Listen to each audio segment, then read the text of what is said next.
say, we were driving down the road. I went to UT. It was there from 1970 to 74. And Newport and Corker County are so different today. It's incredible changes. Community coming together and really creating a vision for the area. It's really remarkable the changes that have occurred here, and yet at the same time, holding on to those things that certainly make it distinctive, and that's what we all do. That's what we all attempt to do in leadership at the local level.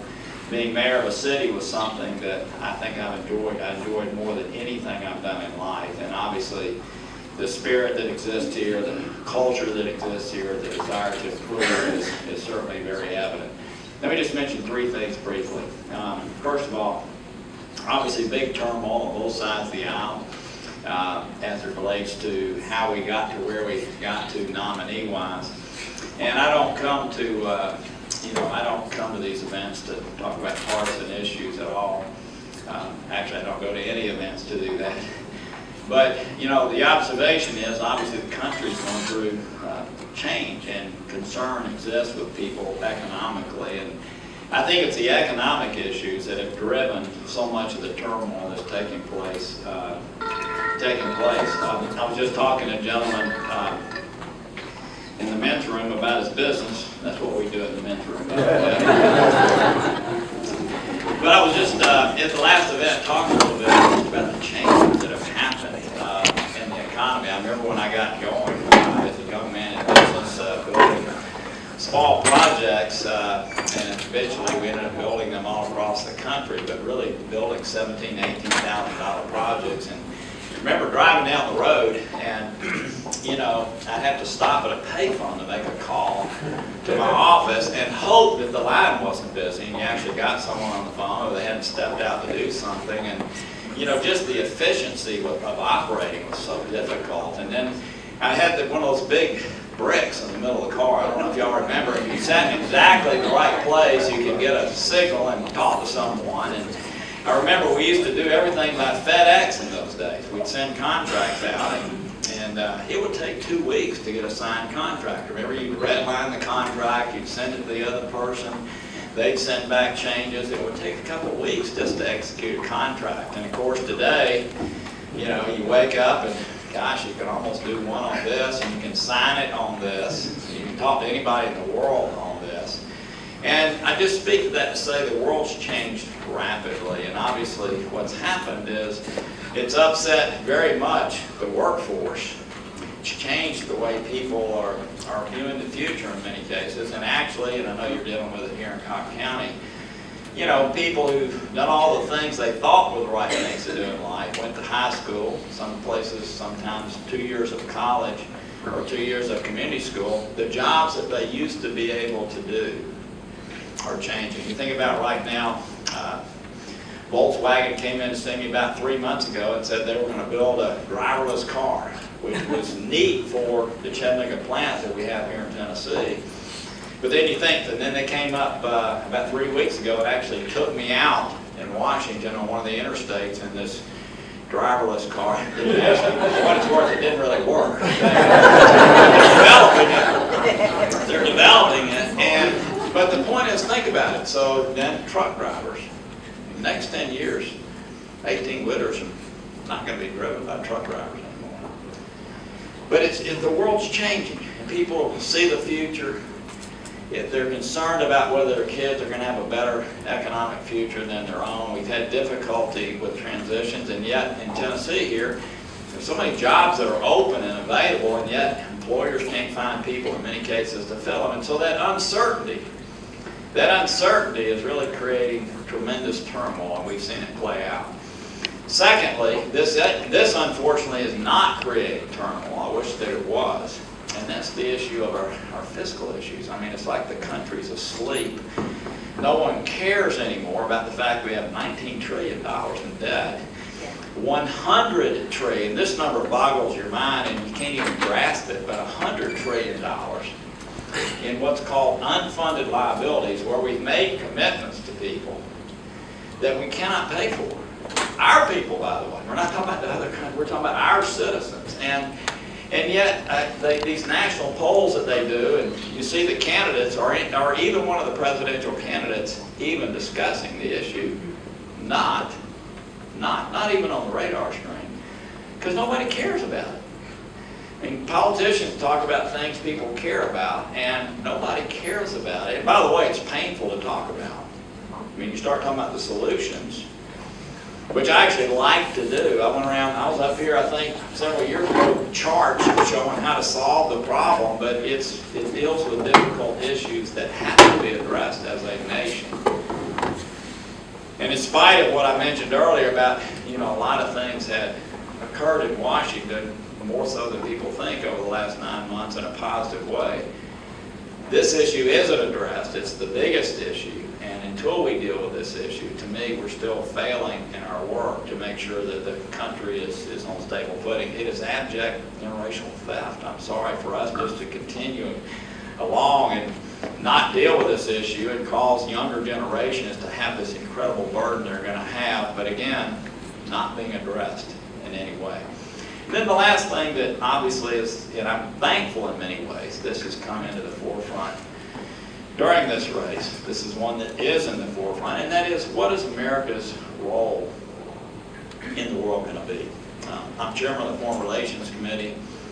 It's a huge honor. I've traveled to 70 countries on your behalf, many of them just over and over and over again, because in my line of work, just like in yours, you spend 80% of your time on problems, 20% of your time on opportunities. Well, obviously there are a few countries, several countries that we have a lot of problems in, and so those are the countries you visit often. And so I think there's been a lot of demagoguery in this campaign about a lot of things relative to foreign policy and what our role is going to be. But obviously, let me just say this to you.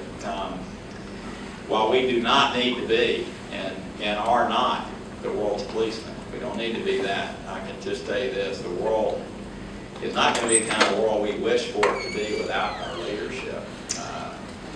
And we have all kinds of tools. I mean, diplomacy is one of those tools that matters a great deal too. It's one of those areas we spend a lot of time in. But let me just say again, here we are at a chamber meeting. Just this fact, I think, is relevant. We have 4.5% of the world's population in America.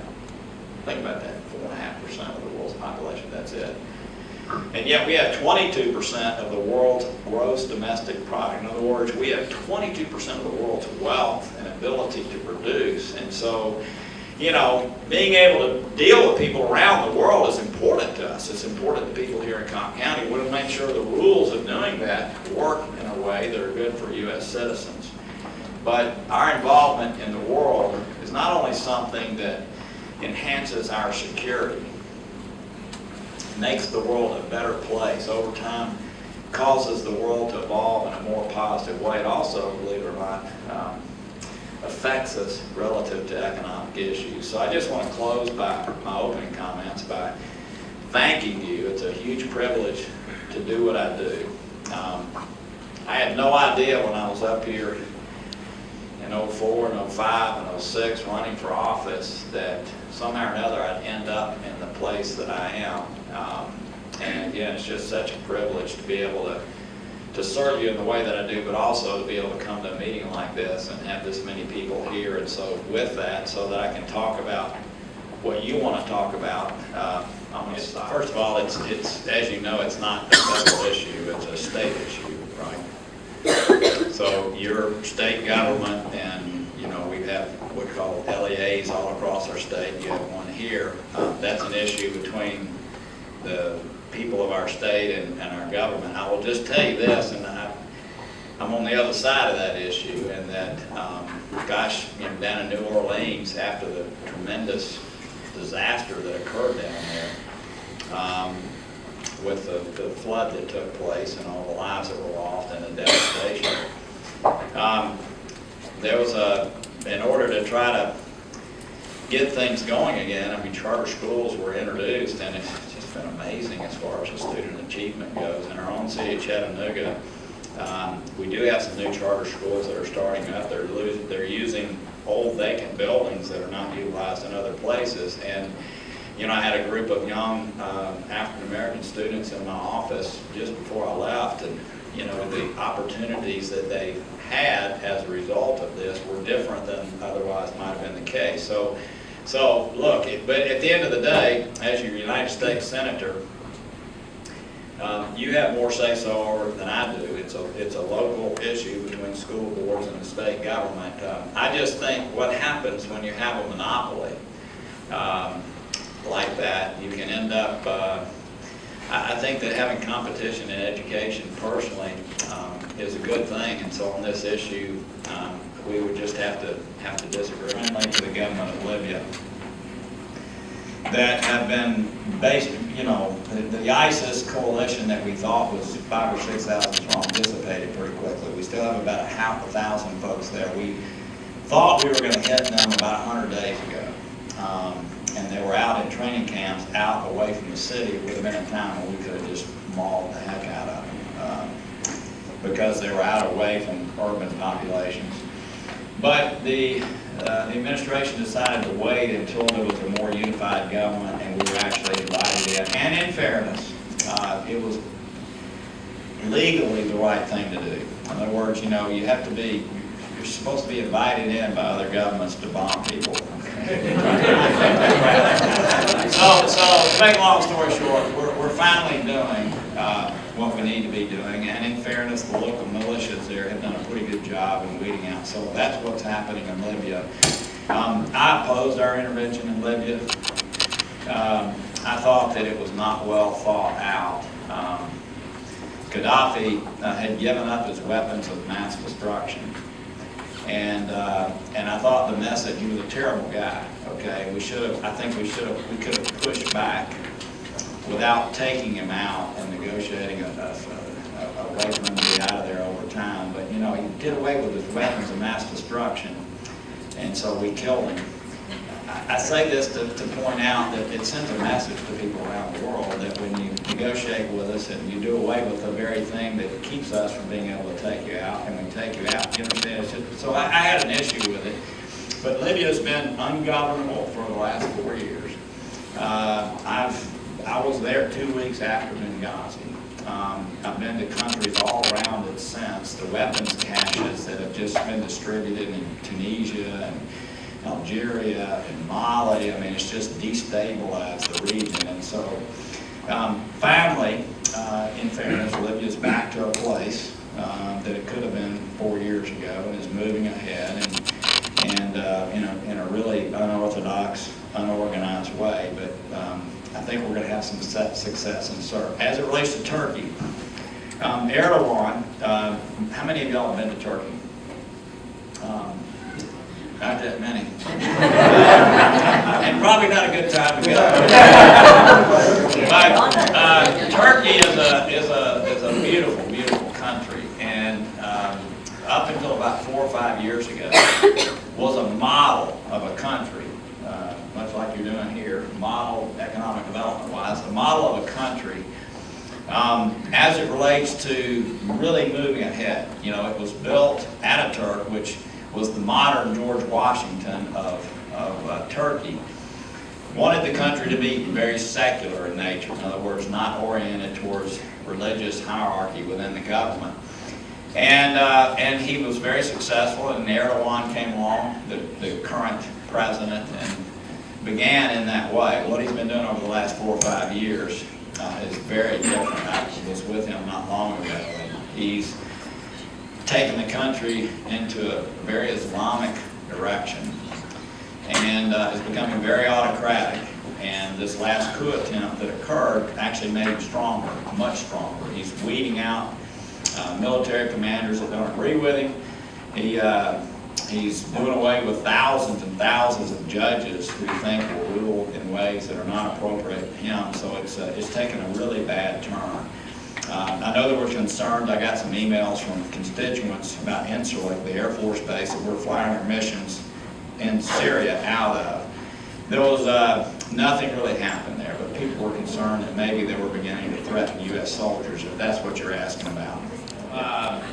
It was you're a radio person. I'm talking to more than you right now. Look, it was a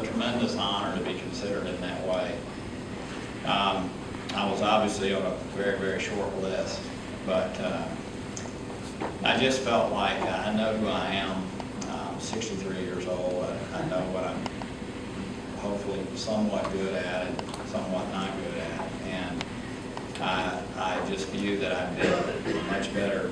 I'd be much better for someone in another position. So that's a non-answer to your.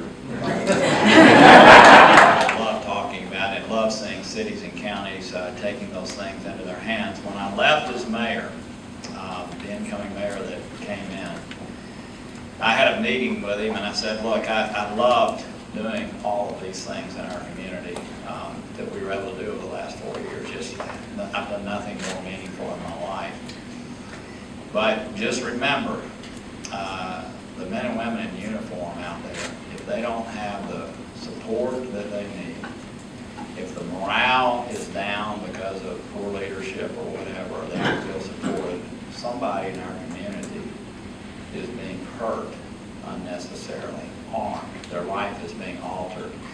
And so I don't think there's any greater responsibility for anyone leading a city or state or any other place than ensuring security, personal security, and it's you and others who provide that. So I couldn't agree more. We've been on a bent. But I don't offend too many people in the room, where we've had sort of a libertarian mentality. It crept into, unfortunately, some of the ways that we're gathering intelligence, and hopefully we're going to move back to a much better place as it relates to gathering intelligence. But it also crept into what you're talking about relative to the surplus items that at one time were readily available to you, and now not. And I think you're going to see it move back in that direction too, but in the good direction from my perspective. So I appreciate you bringing it up, and I know everybody in this room, for their applause, respect you and your sheriff, the officers with you, the deputies with him, probably as much or more than anybody in the room. So thank you so much.